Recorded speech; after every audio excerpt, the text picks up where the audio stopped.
Okay. Okay, so you probably heard a notice that said recording in progress. Anything that you say is recorded. So if you don't want to be recorded, feel free to leave. Um, and let me get back over to the PowerPoint presentation. Okay, here we go. All right, so you should be seeing the title page, Learn How to Organize Your Barn. I have taught this class one time before at the Monroe Co-op. And so this is the second time around, first time we're doing it as a webinar. Hi, everybody. My name is Jessica Lindsay, and I am the founder and owner of The Organized Barn. I do professional organization for equestrians. And my theme is tidy barns, clear minds, inspired lives. I really do think that it makes a big difference when your barn is clean and organized and you get to spend all of the time with your horses instead of working on organizing your barn. This is our agenda today. I have a little bit of a welcome exercise for us to do. I'll tell you more about the organized barn and myself, and we will get into why get organized and then the three components of an organized barn. So, as I go through this agenda, many times when I talk to people, they're like, this is not exactly what I thought it was going to be. So, I start with in the Organize Your Barn 101, like the concepts of how to think about getting your entire barn organized. So talking about the three components that you want to incorporate. And then I talk about organizing seasonally. So it's like a seasonal journey. It's not just a one and done thing, as we all know with our barns. And then I'll go into um, where and how to start. I also have like 21 key areas. I've broken down your barn into these specific areas and we'll go through them. But there are some that I would recommend that everybody start with when you're starting to get organized. One of those is emergency preparedness. And so I have a slide in here with 8 different scenarios for emergency preparedness that I feel very strongly that an organized barn is one that is prepared for emergencies. And so we'll go through that. And then I'll get into like the 5 steps of actually when you're going to organize any space in your barn, the 5 steps that I recommend that you go through. And then I have a slide in here that has specific steps for how to declutter because I feel like people can get easily overwhelmed when you have a space that is really full. And so I've broken it down really clearly for you. And then I'll talk to you about like the common services, what I offer, how you can work with me, and any Q&A or any specific questions or specific scenarios that you have. As I'm presenting, I can't see the chat, but if I will hear you if you speak, and then I'll come back and I'll go through the chat. We'll answer any questions at the end. Okay, so a little bit about me. I'm a Marine Corps veteran. I have a full-time corporate job. I work in tech during the day, so I do this nights and weekends as a side business and a passion project.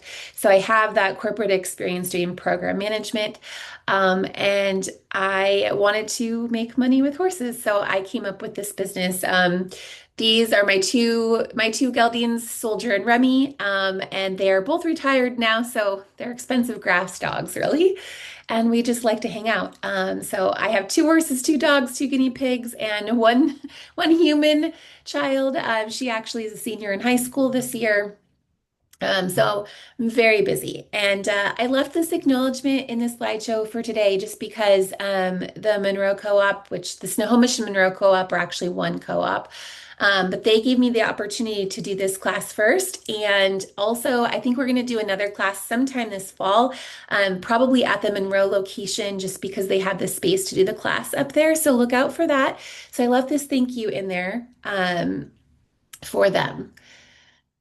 So I have this opening activity in here. If you would like to ask or tell me, you don't have to, we can kind of skip over it, but I'm really curious, what the top things that you want to learn today are, and I'll keep it in mind as I talk through, and then we can go from there. So If you want to speak, feel free, and if not, no worries.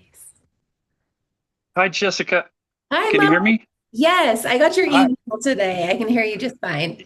Yeah. Yeah. Thank you for putting on this webinar. I appreciate it. Yeah, I was just going to ask, I'm not seeing anything on the screen other than you on there. I don't know if you were presenting a I page as well. I thought that I was. Hold on. Thank you for telling me. Yes. Yeah. We wanted too far down the rabbit hole here. Oh, Yeah. hold on, guys. Let me fix that because you'll definitely want to see this and maybe take pictures or screenshots as we go through. Um, Yeah. And you said you were recording it so that we can see it later too? yes, if the recording turns out, Okay. which is important that you mentioned that you can't see the slides because otherwise they won't be in the recording. Okay. So I am going to be sharing. Okay. Let me know if There you we go. see Yep. this. Okay. So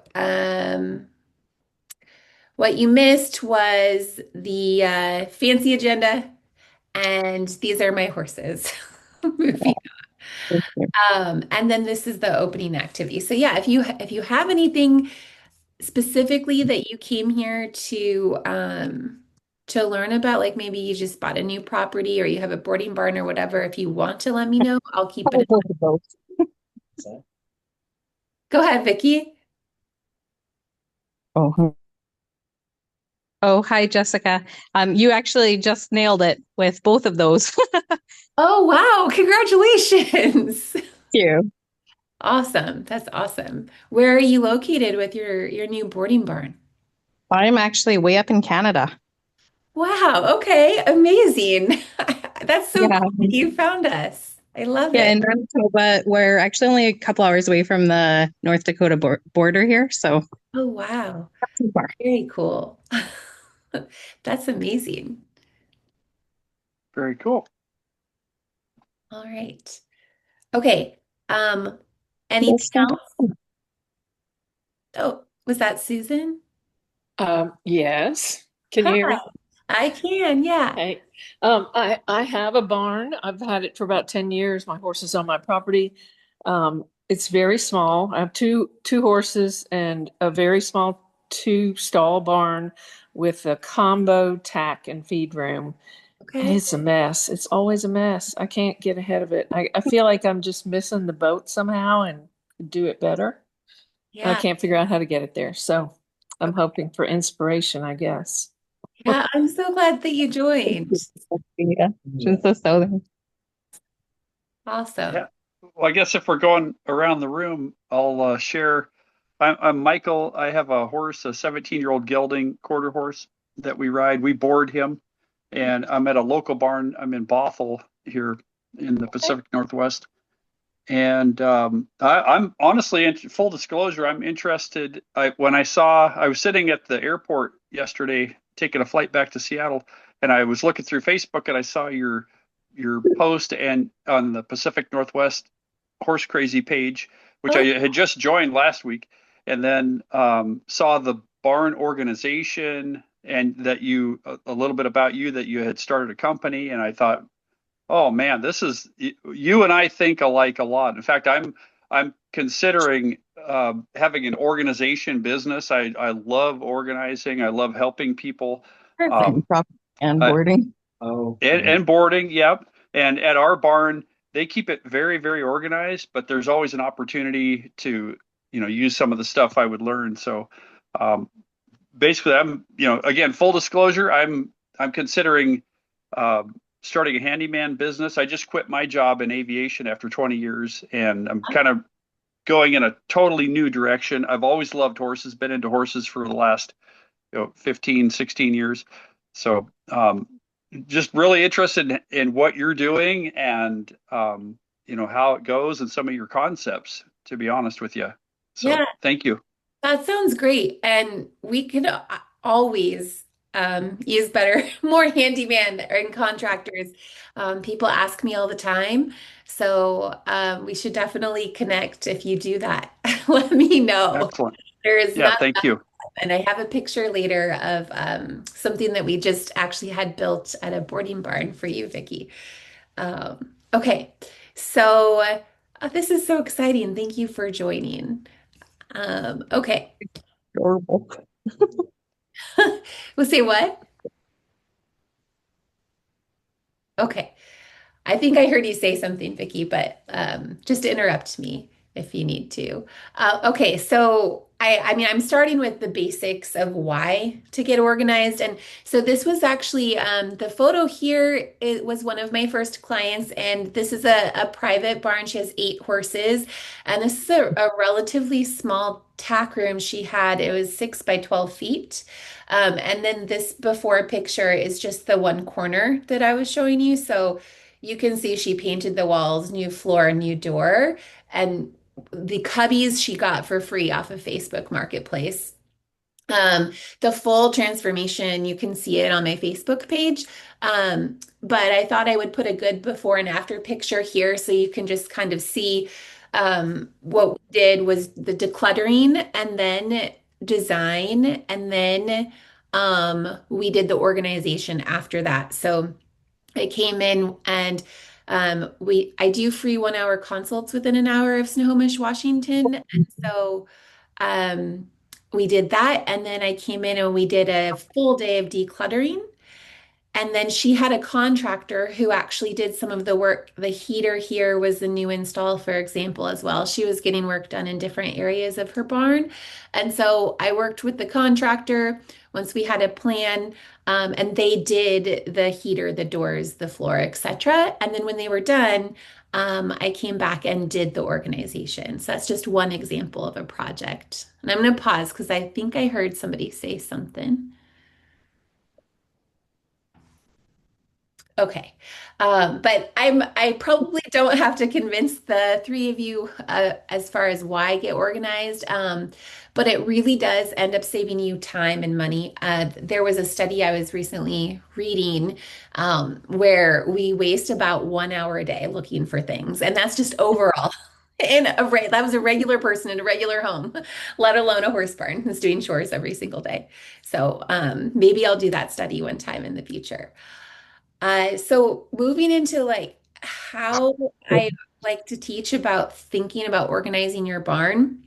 I kind of think about it in three different components. Like everybody wants a safe barn, but I always call this out first because I think one of the key areas that you can start when you're organizing your barn, if you don't already have some place in mind, is getting prepared for those emergencies. Because as you're doing things like stall cards or thinking about if you have a good command center with a feed board, for example, those kind of basic things can help you feel more efficient right away and also get you prepared for emergencies, which we'll go through later. But then go ahead, Vicky.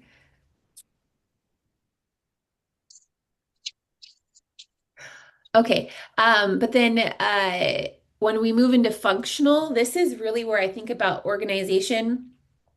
Think about three things really, and these are the key things, which is we're going to implement systems for your workflow. And so when I come out and walk through a space with somebody, I'm asking you questions like, what is working and what is not working, and what are your goals for this space? But what I'm really thinking about is getting to know you, how you use your space. So not just what the purpose for the space is, but who uses it and how they use it. And I'm thinking about how can we start to design systems that will support you on your worst day, not just your best day, because that's really important. If you like organization and you've seen any of the shows on HGTV or anything like the Home Edit, I mean, they just come in and they make it look beautiful. But it's really important, especially in a barn, to be functional for your worst day, so that it stays tidy to the point where, of course, you'll have to do like a reset once in a while, but just to kind of keep it contained, even when you're short on time and the waters are frozen and it's pouring down rain and muddy. Um, then the other concepts are easy to find and easy to put away. Everybody thinks about easy to find, but one thing that a lot of people don't think about is making it easy to put away. So like when you go through your space and you have clutter piles, or I call them like hot spots. If you think about in your house, you might have one by the entryway. I know in my barn, it's like the table in the aisleway, just everything gets put there. Um, and it's just a hot spot that just attracts clutter. But if you look at the things that go there, it's one of two things. Either it doesn't have a spot, so it goes there because you don't know where to put it. Or the spot, it does have a spot, but it's too difficult to put away. And even if it means just like walking to the end of the aisleway, if you're not going to do it and you're never going to walk down there, you should move the location to a place where you're actually going to put it away. So I always think about not just easy to find, but easy to put away. And then the third thing is just making things aesthetically pleasing and how you like them. There's a lot of studies actually that show that an organized space is calming to your brain. Again, they're not specific to horse barns, but they're usually in your home or your home office, but just in general, because you have to think less, you have to make less decision making. Um, and then also, I came across this concept of the power of pretty, which I really love, which is essentially when it looks nice and pleasing to the eye, you're just more likely in general to keep it that way. And so there really is some science behind like taking the time to put your house in order, put your barn in order, if you will. I'm going to pause if there's any questions, and then we'll keep going. I think I'm still off mute. Can you hear me, Jessica? I can. Okay. Yeah, quick question. When you're doing the consults, you might run into this, but how do you deal with where folks are really ingrained in, I mean, let's say I looked at your site on Facebook and you rearranged or organized all the horse blankets. What if you run into like a barn owner or customer that says, "Hey, I really we could put stuff in these bins and all that, but I really like to pile them up over here because they it's easier for them or whatever." How do you kind of persuade them to go with more of a system of organizing things? Well, I try not to persuade them to actually do anything. What I'm really listening for is what works for them, right? And there is there's I forget her name. There's an organizer who had a show on HGTV. It was called Clutterbug, I believe. So I've read a lot of her work, and what I love about the way that she thinks, which I apply, is when you talk to people, and so you can think about this for yourself in your own spaces. You usually will lean towards either you're someone who likes to see all your things, or you're someone who likes to have everything hidden away, like in a box where you just see like a closed cupboard versus an open shelf. So usually you'll have a tendency to like one or the other. And then also, usually people will have a tendency to either like to organize in large general categories or very specific categories. And so, if you're trying to persuade someone who's visual to hide their things, they're not going to want to. If you're trying to persuade someone to use more specific categories than they just generally gravitate to, it's not going to work for them. So maybe they need a category for all of their medicines versus having one for hoof abscesses and one for the dreaded colic. So I really listen to the person and what they like and don't like and what works for them. And then when we get to decluttering, that's a whole nother conversation, which we can go into more later in this slide too. But really, when I work with people, I am helping you see that um, most people can't change the amount of space you have unless you're going to Mhm. remodel or buy a different property, like the space is the space. Right. Also, too, I will talk a lot to people about I know you want to design for the future, like you have this vision, but unless that unless you have a contractor coming tomorrow, like if it's going to be like this for the next 2 years, let's get you set up to actually live and be functional how it is right now. So Mhm. this is your space, and let's declutter and organize for the space that you have.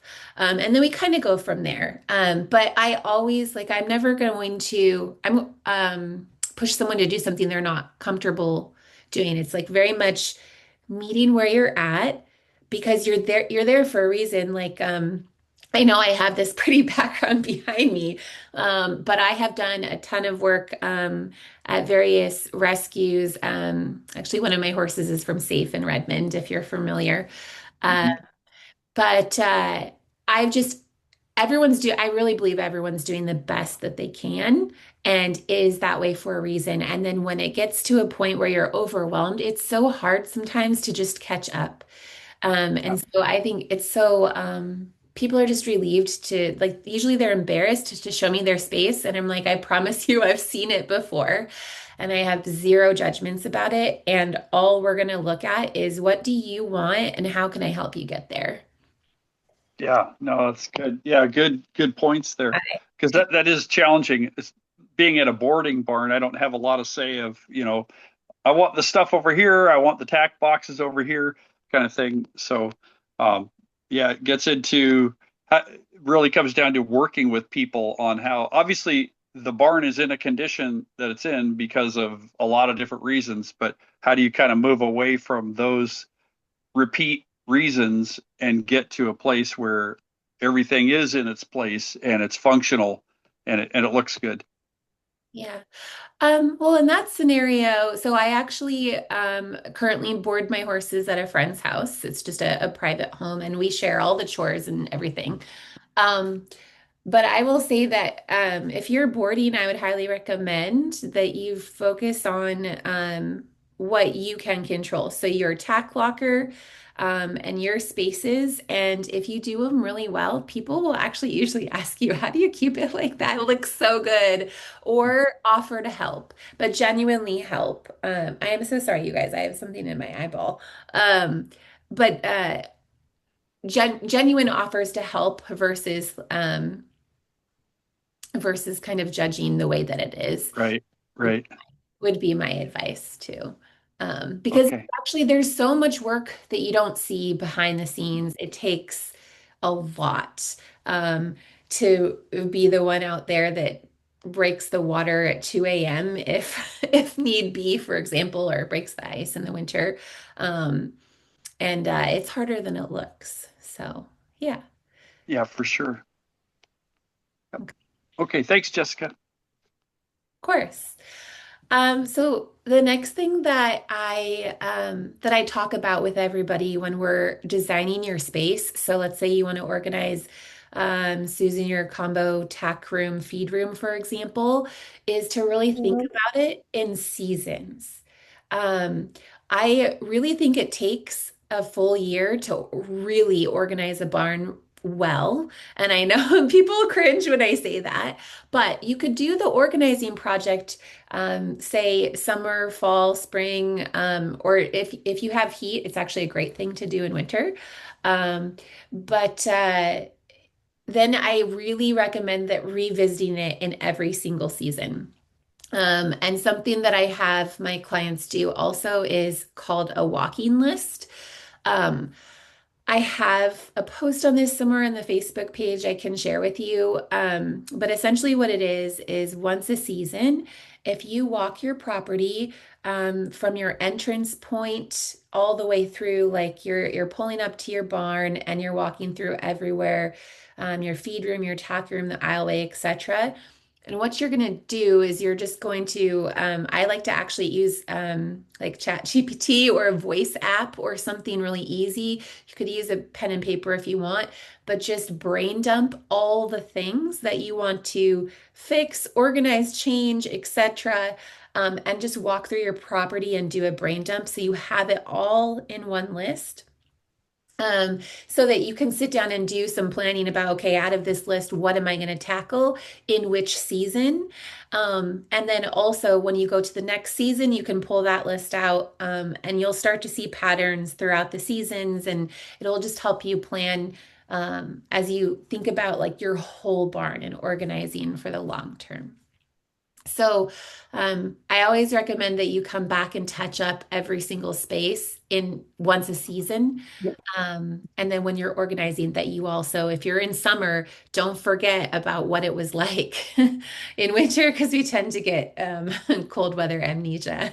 And I think, Susan, you didn't say where you were located, but I know it gets cold in Canada. And Michael, you're pretty close to where I am in the Pacific Northwest. I'm in the heat zone down here. I'm just outside of Charleston, South Carolina. Okay. Okay. So I actually lived in North Carolina for 12 years. Oh, good. This was before I had horses. I grew up horseback riding, and then I was away from horses for a significant amount of time before I got back into them. And that was when I was in North Carolina. So I didn't have horses there, but I do know the heat and the thunderstorms and all of the things. Hurricanes. Yeah. And hurricanes, yes. Yeah. Uh, Yeah. how close to the coast are you? Very close. I'm just south of Charleston, so I can be at several, three different beaches within 35 or 40 minutes driving. So, Awesome. I was yeah. I was stationed at Camp Lejeune, North Carolina, and then I lived inland in Fayetteville for a few years after that. Oh, okay. Yeah. Okay. Um, so any other questions before we get to the where to start? And then the next things like the 21 areas that I've broken down for you guys. Okay, so when you think about where and how to start organizing in your barn, these are the four things that I think of. So I mentioned hot spots earlier. So if you have something like it is the thing that just bothers you every day, all the time, it's on your mind when you're taking a shower, when you're eating dinner, or it's the thing that you dread every single day. If you start there and get that done, it's going to give you some motivation. If you don't have an obvious spot that just drives you nuts all the time, I would recommend that you start first with emergency preparedness always, and we can go through the oh, okay. We could go through the eight scenarios, which one of them is natural disasters for hurricanes for you, Susan, um, just to make sure that you have everything in place. And you'll find if you actually get organized for an evacuation, for example, or if you have to shelter in place, or if you have a sick horse or a sick person, or we'll go through all the things. But when you start to put in place everything that you need for each of those eight scenarios, you end up being pretty organized overall. Um, and then the other two areas where you could start, if you think of your feed room and your tack room, it's kind of like your kitchen and your closet in your home, right? And they're the things that you use every day, multiple times a day, and they're going to have the biggest impact. So these are the places that I recommend starting if you don't already have a place that's obvious for you to start. And then this one, I always like to show the where to start first before the 21 areas because I think this slide can get a little overwhelming. Um, but this was my attempt to essentially capture all of the different areas that if you wanted to organize your farm from top to bottom, that you could think about and tackle these in chunks. So you could get through it in a year if you spend 2 weeks per area and then take some time off for the holidays, or you could go slow and take it, one per month and go over the course of 2 years. But whether you spend 1 or 2 years as you're going through and really solidifying your organization across your whole property, you'll also be able to hit every single season and touch up areas as you go. So these are just the common areas that I work with people on as well. And I highlighted the four that I mentioned as starting points previously. Um, and I can go through them with you really quickly. The command center is exactly what you would think it would be. Things like emergency contact information, for example. A lot of barns, you don't think about it until you had a fall or you are not there when your horse needs the vet and that information's not posted. So there's a lot of things we could include in a command center, as well as for you, Vicky, you could have one if you have a large boarding barn. I recently worked with a boarding barn in Duval. They had 20 school horses, 6 boarders, 2 tack rooms, all the things. And we put together a command center for them that included a staff command center, which was a board in their feed room just for staff, another in their hay storage specifically for the people just feeding hay. And then we also had a command center for the lesson program in the large tack room where all of the kids are going in to see who's riding who, what day. And then we had another board as you're walking in the barn that had, who's turned out in what pasture and all the emergency information posted really clearly right there. And there was one other board that they had with all the information for the parents and the public and anyone coming into the barn. They would want them to see these announcements. So we looked at it like a system, not just one command center. And we strategically put them up all over the barn, and all of the staff knows exactly what goes on each board. And so they got really organized. I won't talk that long about each of these 21 spaces, but thinking about your barn office and paperwork, especially if you have a business, emergency preparedness, and the 8 scenarios is the next slide. Your tack room and feed room being like your kitchen and closet. Hay storage is really important as we're heading into winter. And then another thing that I've found, I did a tool room for someone once, and I realized that this is actually, I think, the underrated underrated space to organize in the barn because you can't find everything you need. And that was also a relatively large farm, so we actually split it into the tool room, which would be kind of the more typical things you might find in a garage type of tool, and then maintenance room where we had all of the materials for them to repair their electric fencing, all of their grounds maintenance, the lawn care, etc. Barn aisle and wash rack, pretty self-explanatory. Arenas, round pens. Barn vehicles and equipment is a big one, especially as you're thinking about evacuation. But also if you show, for example, I was at a barn where they are doing the United States Pony Club, and they have a rally kit that they bring with them to the meetings every 6 months, plus they go out to shows on a regular basis. So organizing their vehicles and what equipment they needed to bring was really important. And then there's communal and living spaces in a lot of the large boarding barns as well. Um, Property management, I kind of grouped together. You're managing your pastures, your grass, your manure management, your fly prevention, your rodent prevention, all of those things. Safety and security, as far as just keeping your property lit, for example. One place they had motion detected lights outside of all the shelters and the pastures, just to deter some wild animal issues that they had. So people, staff, and services is also a big one, and I'm tying that back to the emergency preparedness as well. For example, what happens if you have a large barn and, for example, last year here we had an ice storm and you literally couldn't move. So do you have everything set up? What have you thought through what you would do if your help literally cannot make it to the barn? Non-equestrian animals too. Most barns that I've been to have at least cats, but many of them have cats, goats, chickens, dogs, all the things. So thinking about, for example, chicken food can be toxic to horses, and how are we going to store it, for example? Events. So many boarding barns or larger barns will have clinics, horse shows, etc. That is an organization category of its own. And holidays and vacations is sort of twofold. If you do any holiday events or storage for holiday decorations in your barn, that's one thing, but also planning ahead so that you can actually take a vacation, which can be a rare thing sometimes with horse owners. And then this junk management or overflow. So you have that junk drawer in your kitchen. I have found that almost every barn has a junk stall, a junk shed, or something, right? Where it's like where we just put stuff. So that's always somewhere for organization, and then the hot spots in general. I know I like threw a lot at you, but so I'm going to pause before we go on.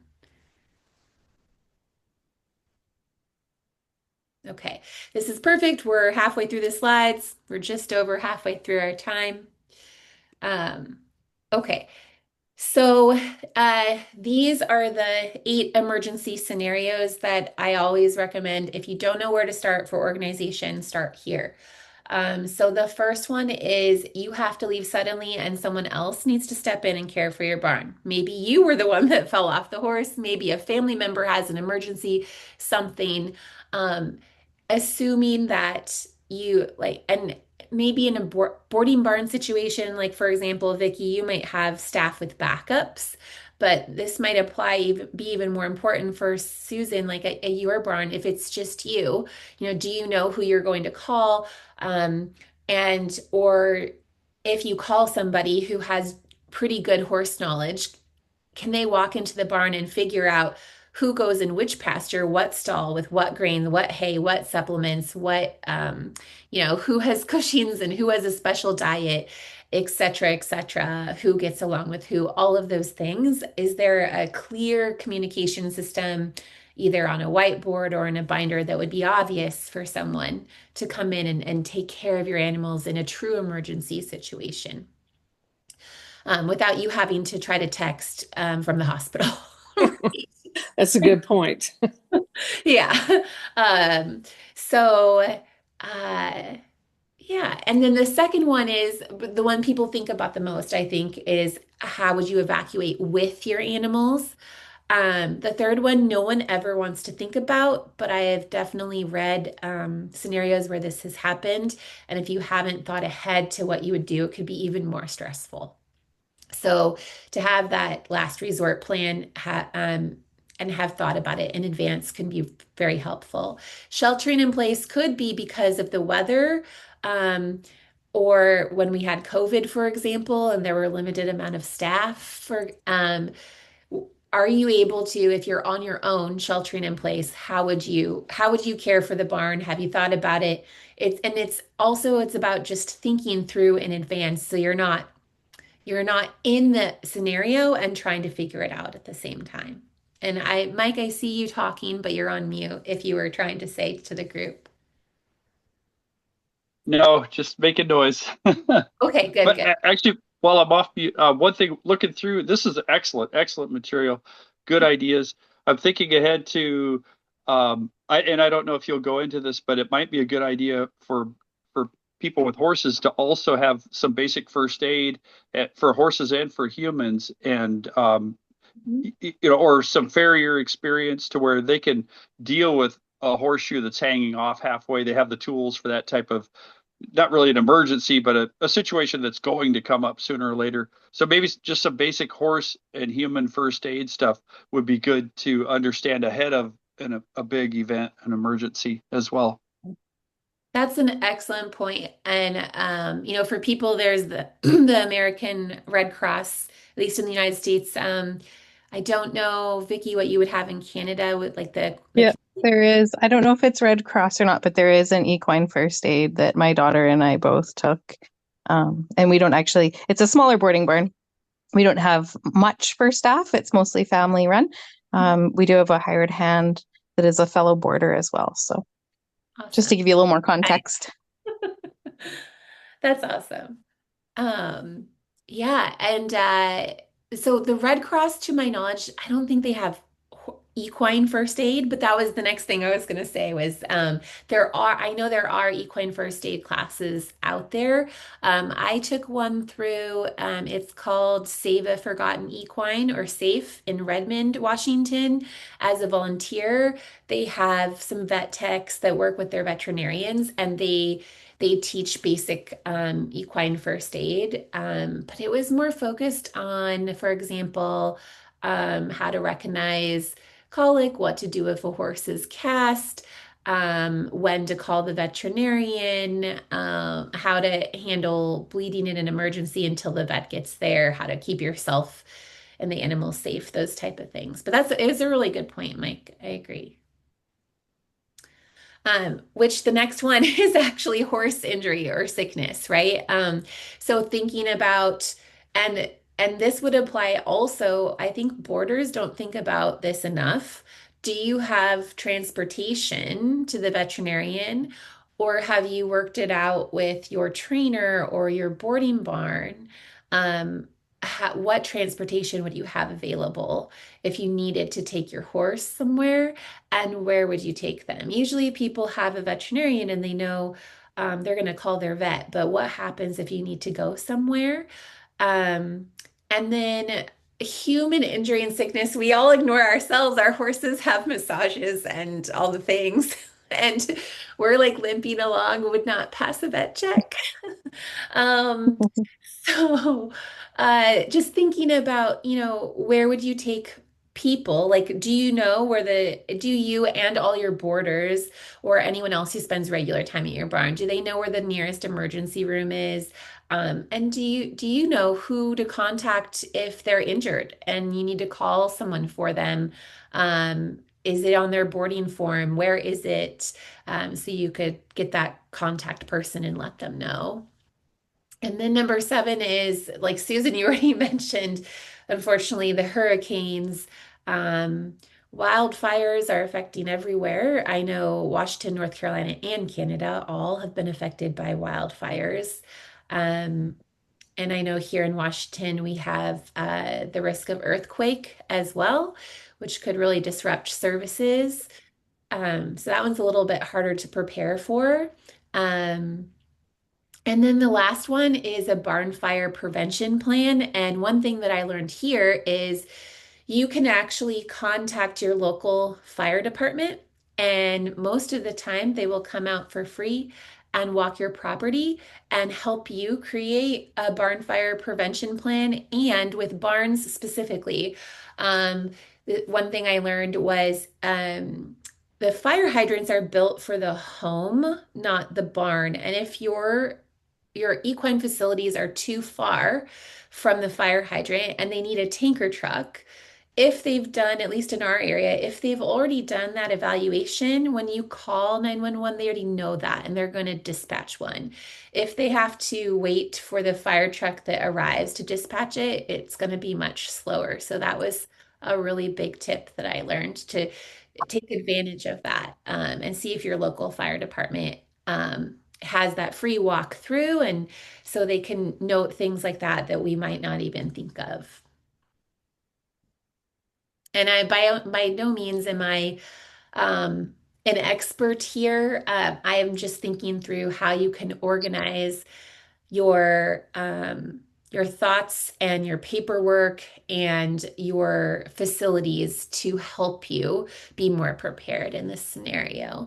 Um, but yeah, I would always defer to the experts for each one of them. Are there any And questions? your vet, I think, will also, for a consult fee, usually sit down and work with you to have like some initial steps and plans and stuff for different things. Yeah, I've heard that. no, that's an excellent point. I know my veterinarian, I have, for example, emergency medicines, both at the barn and also in my horse trailer. So that's something that people miss too, is when you're traveling, do you have the same emergency medicine with you? And is it expired? I always try to check mine when I do like their semi-annual shots. So. And store it appropriately for the weather if you're not heated. Yes, that's a really hard one to keep them from freezing or getting too hot. It's a big Yeah, one. I have a couple of things I store in the house for that reason. Yeah. Yeah, that's really smart. And then having if you're not there, I think I'm in a similar sort of situation to you, Vicky, because I am the boarder who is also a co-barn manager or caretaker, right? And I know, for example, in an emergency situation, what's in the house and how to get it if my barn owner is not home and there was a real emergency. Okay. Any other thoughts or questions, or otherwise we could go to the next topic. So this one is the framework that I want you to think about when you're sitting down to plan to organize. Like, let's just say you've picked your feed room, for example. Um, or Susan, in your case, the combo feed room tack room, which I think is really common on personal properties. So, the first thing I want you to do is spend some time actually planning out what you're going to do so that you don't jump in and like 4 hours later have a giant mess and you're exhausted and you feel like it's worse than it was before, which people get so defeated because it's so common. So if you can sit down and think out like what your plan will be, and then the next thing is to jump into decluttering. So I have a slide on decluttering. I think it's the next one with kind of the steps that I'll take you through. But first, sit down and make a plan for yourself, and then we're going to declutter. And the reason why it's important to declutter first is because if you keep everything, I mean, I guarantee every space I've been in, even if it looks organized, has trash and donate and just junk stuff in there because we accumulate things over time. And so decluttering is actually something that should really be doing on a regular basis. It's just we never, sometimes we don't ever get to our barn, whereas we can barely take care of that in our own house. So just to consciously think about decluttering, and when you're decluttering, to think about that space specifically. And so then when you have decluttered and you're left with only the items that are going to stay in that space and everything else has been taken out, that's when I want you to think about the design of, and you'll think about this as you're working in this space as well. But when you're done decluttering, you'll know, for example, you see on the right, I think they had like 100 saddle pads to start with. I don't know. So you can, or hopefully it's on the right for you guys, not the left, but the gold bar is there. So that was one client. So decluttering and figuring out like what do you want to keep, right? And then also, um, I don't know in other areas, I'm sure they have this, but near me there's a consignment shop. And so one thing that a lot of my clients will do when they're done decluttering, they'll take a huge truckload of tack and things to I think it's called Northwest Tack Consignment. If anyone local ends up watching this or it's local for you, Mike. Um, and they will sell those items there and they get a consignment fee back, and then it helps fund whatever organizing project they're doing. And then also, what's cool about a lot, at least this particular consignment shop, is that you can select that, over they will either price it to sell or they will price it to get the maximum amount of money. And then over time, they will discount your items. And then at the end, if you choose not to pick them up, you can choose to have them donated for you. So you can actually get stuff out of your space permanently forever where you only get back money. um, unless there is a larger item that didn't sell and you specifically want to go pick it up. And then after after decluttering and designing the space, this is where you would think about, you would know whether you need one bar for the saddle pads or five. So you've done your organization. The optimized step is really, maybe I should change this to like seasonally optimized, but this is where I want you to come back after you've been easing the space and make little tweaks. So no matter how great of a job you do decluttering and organizing, as you use the space, you're going to get more ideas to optimize the space. And also, as you go through each season, you're going to get more ideas to optimize the space.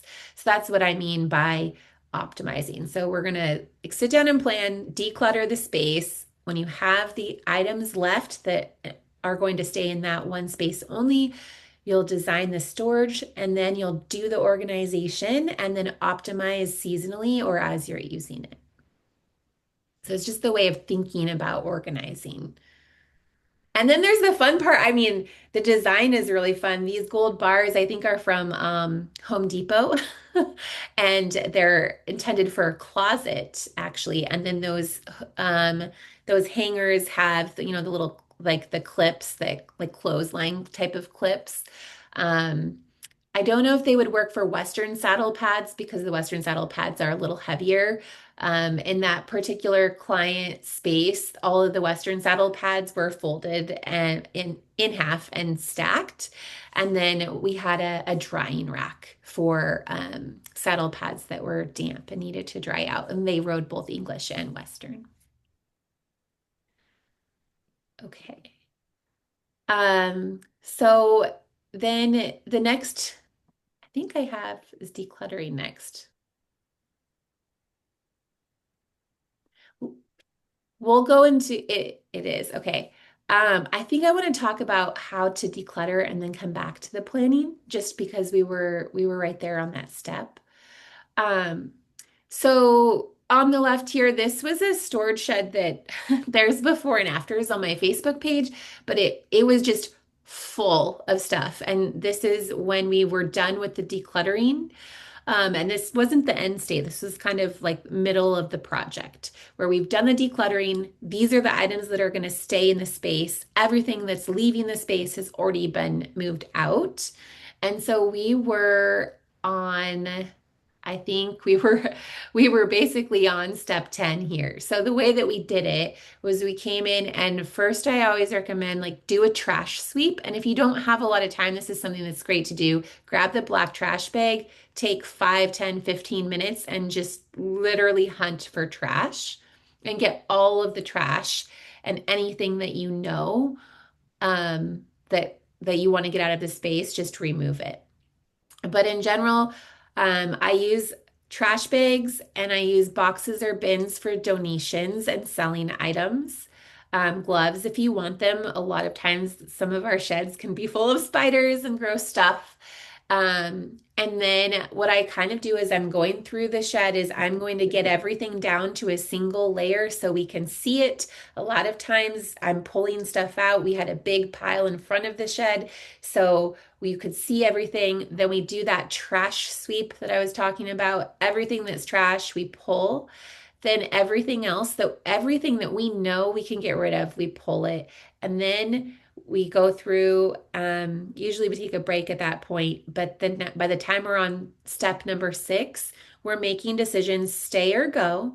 And we're also kind of generally sorting by category. So in this shed, for example, we had a big pile of blankets and then we had a big pile of, on the left there, this is actually the Pony Club rally kit that would go with them.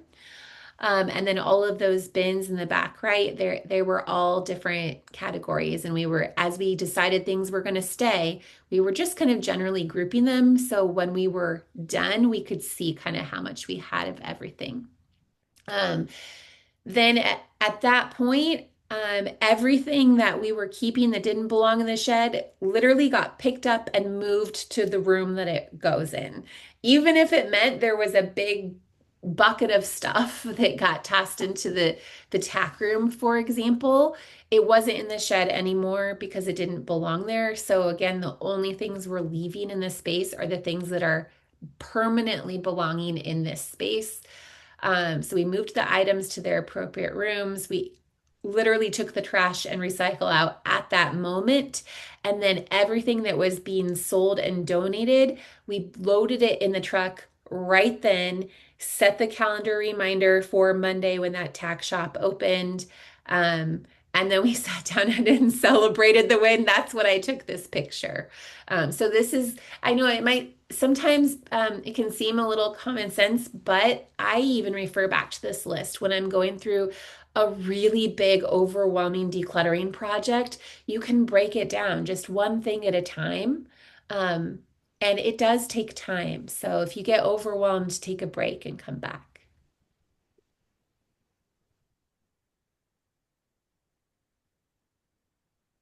Okay. And I think I want to actually skip ahead 2 slides just to show you guys this. This is the same shed. And Mike, actually, the handyman worked in this shed. So we had the handyman come in and actually add insulation, ventilation, the lights, solar lights, and these wooden shelves. And then this was all we organized. We had one Tupperware per horse for horse blankets. And then we also had extra Tupperwares that were all of the extra blankets grouped by size. And I think we had 34 bins or something. I'd have to go back and look. Okay, so moving on from how to declutter, um, how to plan. These are the questions that I ask myself when I'm sitting down to plan for a project, which a lot of it we've already talked about. But I always think about what season are you in? What are the other seasons? And kind of think through that space for every season. Have you done your walking list? That was we talked about that, like walking your property once a season. And if you've done the walking list, then like make sure you pull in all of those things for that area from that list so that you don't forget that one leaky faucet or whatever it might be. And then think about in that space, do you have hot spots? Do you need to work on emergency preparedness?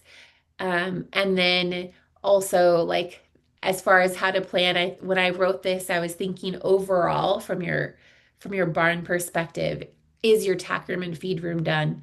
Those are areas I would start in the beginning. And then you can work your way through all the other areas on your farm. And I feel like it goes down to repeat the cycle at the end.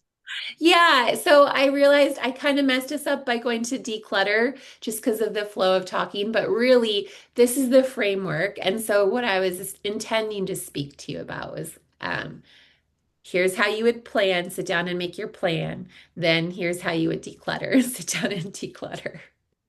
So hopefully that makes more sense. But Vicky, you got it. You're on it. Um, and so the next step is we're planning, we're decluttering. I don't have a slide for designing. I kind of combined organizing and designing into one. And in the very beginning, I spoke about these concepts. Um, but so I'll just reiterate them quickly, but it really makes a difference to have everything assigned a home so, because if you don't have a home, it's just going to end up in your barn aisle or on the bench that you want to sit down on. And then the easy to find and easy to put away. And I always emphasize the easy to put away because if you need it, you're going to go find it. Easy to find saves you time and probably some money from not buying duplicates of things. But easy to put away is the one that's going to keep your barn tidy. And then the fourth thing here is a lot of different versions of how to organize for reality, meaning your current state reality. It's so easy to get into like how I wish it would be this.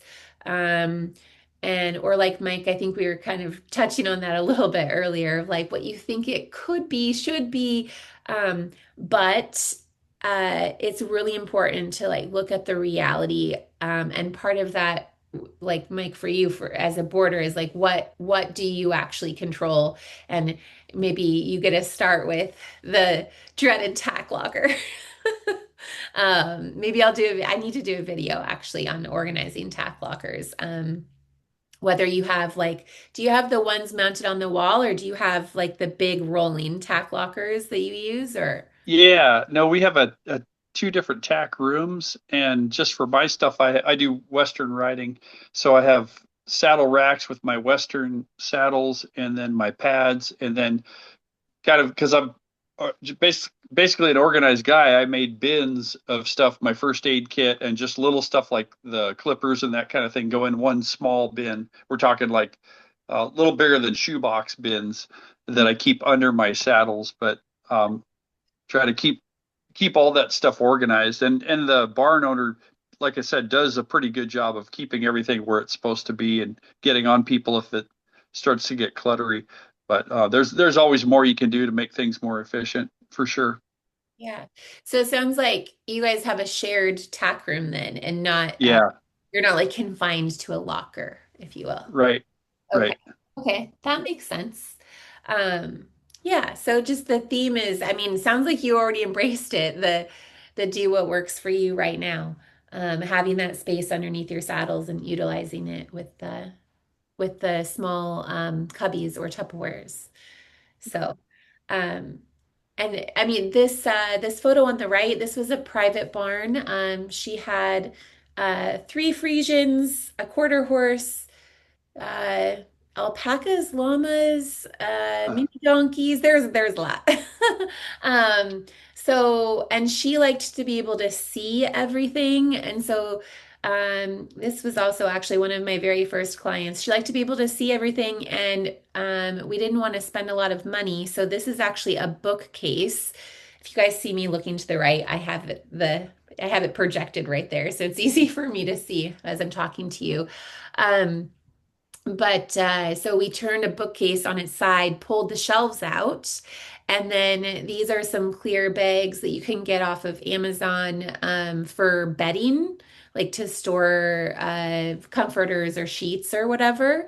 And she got two sizes because she has full size and mini animals. And so we've got the mini blankets on the left, full-sized horses on the right, and then we put the lightest weights on the top, heavy weights on the bottom.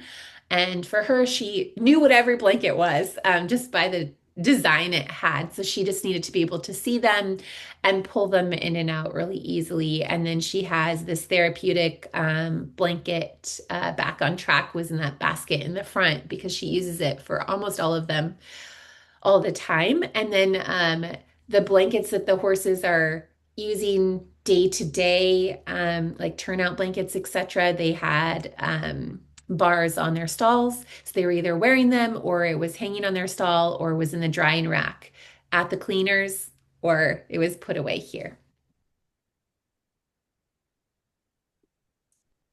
Okay. So I realized I kind of repeated a slide here, so we'll skip that one.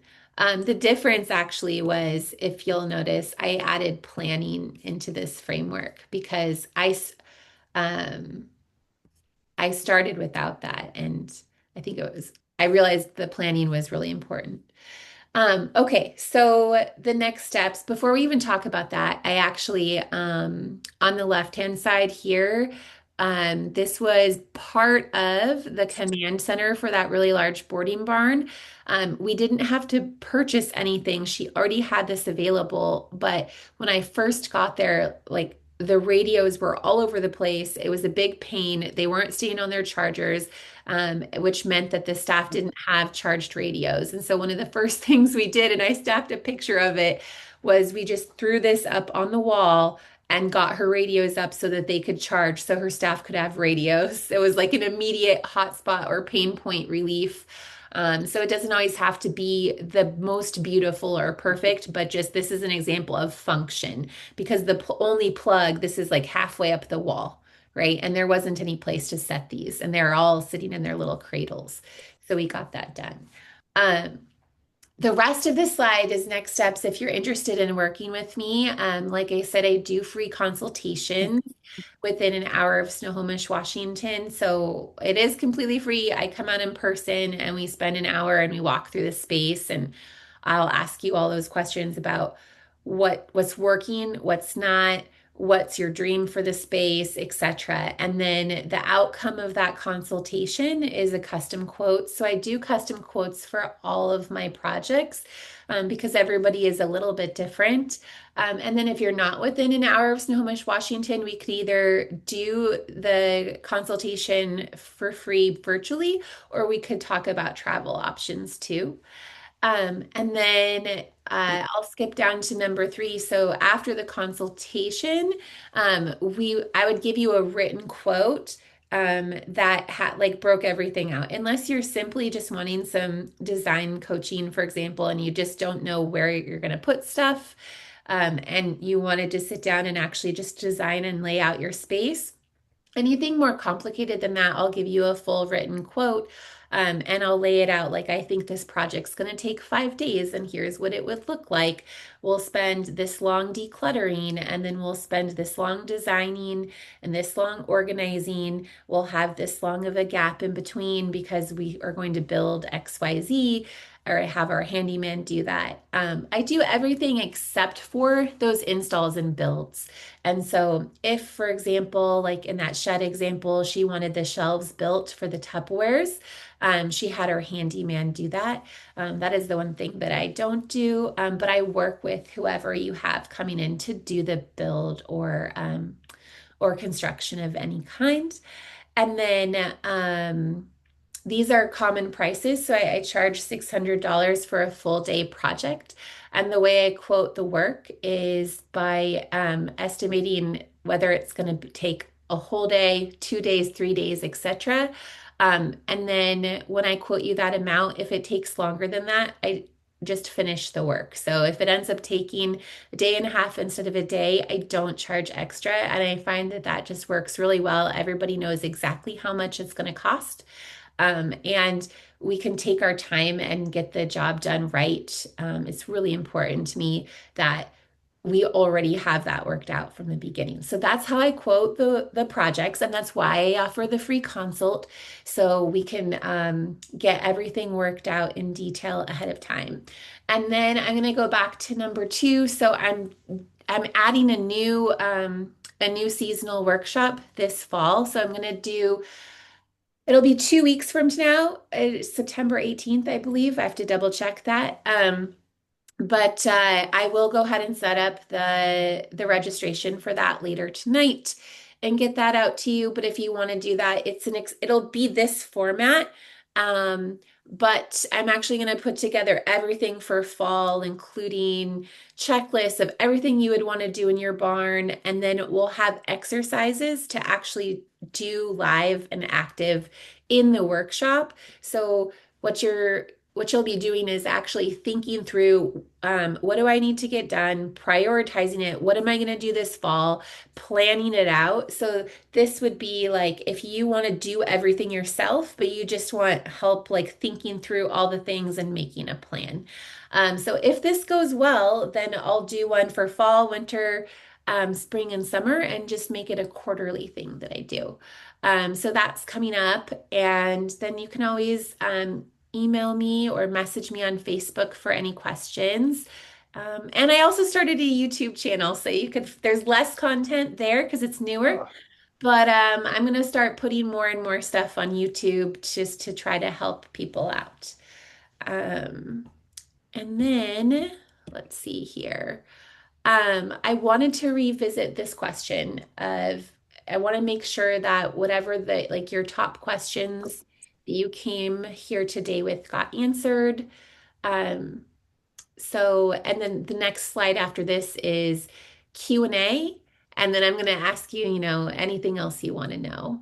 So basically, it's just open discussion, and since we're about 10 minutes over time anyway, I think. Yes.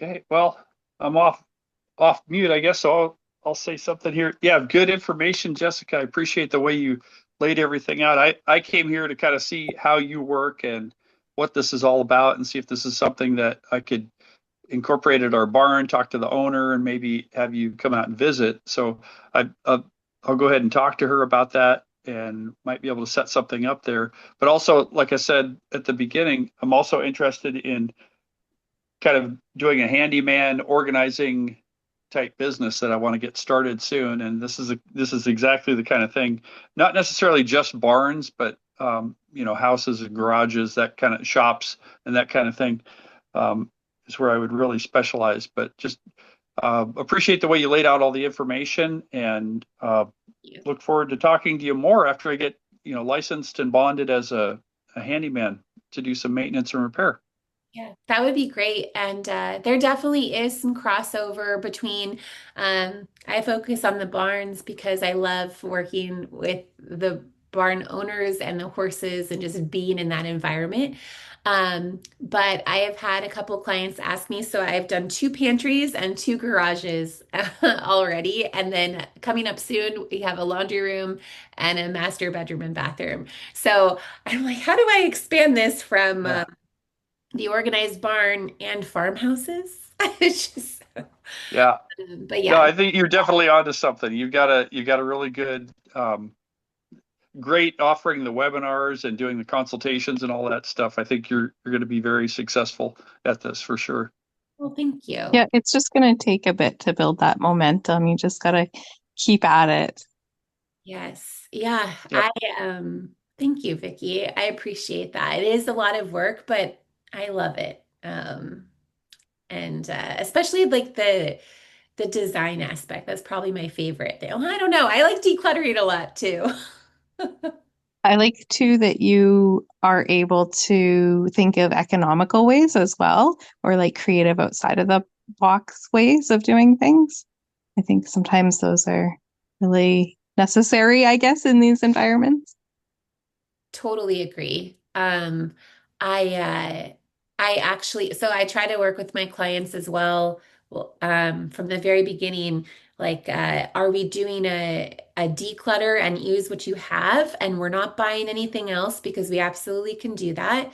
Or are we doing like a total overhaul? Because I want it to be accessible to as many people as possible. And so that's where we do the decluttering, take large loads to the consignment shop to help fund the project, and then reuse things that you already have. And it can just make a huge difference. Um, Especially in the barn, I feel like functional is more important than pretty, but just Mhm. going from cluttered to functional feels beautiful. I will say that. Yeah. That's true. For me, I know that I agree with Michael, like the way that you laid it all out is really nice and just a nice way of organizing the information, coincidentally, right? It was a little bit reassuring as well that like I'm on the right track for a lot of things. It just, once it's like you, it also takes time to kind of just touch all those areas and get to all those places. We've only been here almost one full year, and I was kind of reflecting upon like all the progress that we've made in that year. It's been a very busy, hectic, expensive year. But yeah, it is coming together beautifully, and hopefully, I'll get to like more of a maintenance kind of instead of building stage soon. But yeah, I am on the right track with some things, and so you gave me a few things to kind of consider a little bit more. But I definitely appreciate just the inspiration. Great. That's amazing. I mean, it takes, I think, a lot longer than you think at first to really go through. Mhm. Um, and it's a labor of love for sure. So definitely reach out if you have any questions or like get stuck on anything. I will help you if I can, always. Um, what about you, Susan? Any questions for your combo tack room feed room or anything that came up for you? Well, I need a new whiteboard and Yeah. I need to do a better job of keeping it current. And I don't currently have like, the vet's phone number and the trimmer's phone number and that kind of thing, which I should. So I'll work on that tomorrow. Um, Great. and yeah, I got some, I mean, that's a good priority because I really hadn't put as much effort into that. If somebody had to step in for me, um, and gosh, it's hard to get help, you know. I don't live in an equestrian. Reliable. Yeah. Oh God. Yes. It's hard to go on vacation. It's hard to get help. I do have somebody who's come several times with the horses and helped with that, and she's great. But even if I just couldn't get home, my husband would struggle probably. Yeah. So I need to do a better job of that. And then I do want to, interested in doing some more as far as just trying to use my space more, Mhm. more efficiently. Yeah. That would be great. Well, let me know later on if you feel like you want to send Z, you're in South Carolina. So yeah, if you want to send pictures and video and do a consult, I'm more than happy to. Uh, Okay, that'd be great.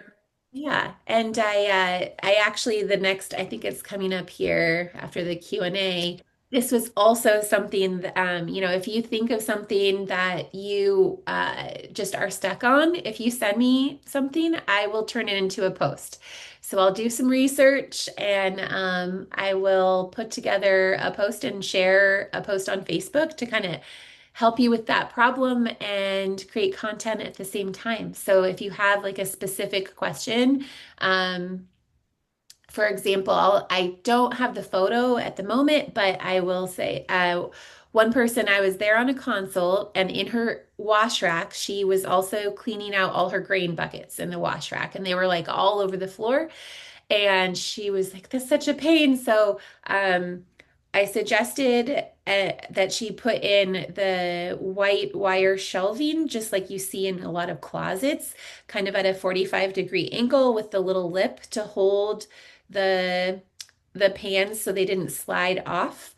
She actually went out and did that the next day, sent me a photo, and she had all of her rinsed pans upside down on the wall in the back. So they were off the floor and she could use her wash rack. So if you have like something that just really bothers you like that, send it to me. Like you could either email or DM me and I'll come up with a solution and I'll post it. Great. That sounds great. Thanks. You're Very welcome. cool. All right. Thank you all so much for taking the time to be here today. And you were so engaged and thoughtful. Thank you so much. It was really nice to meet all of you. And yeah, send me any questions that you have. I will probably run this class a couple of times in the next few months and get better every time. So if you know anyone else who would like to attend, definitely let them know. I'll keep posting on Facebook is the main place you can find me. I don't have a website yet.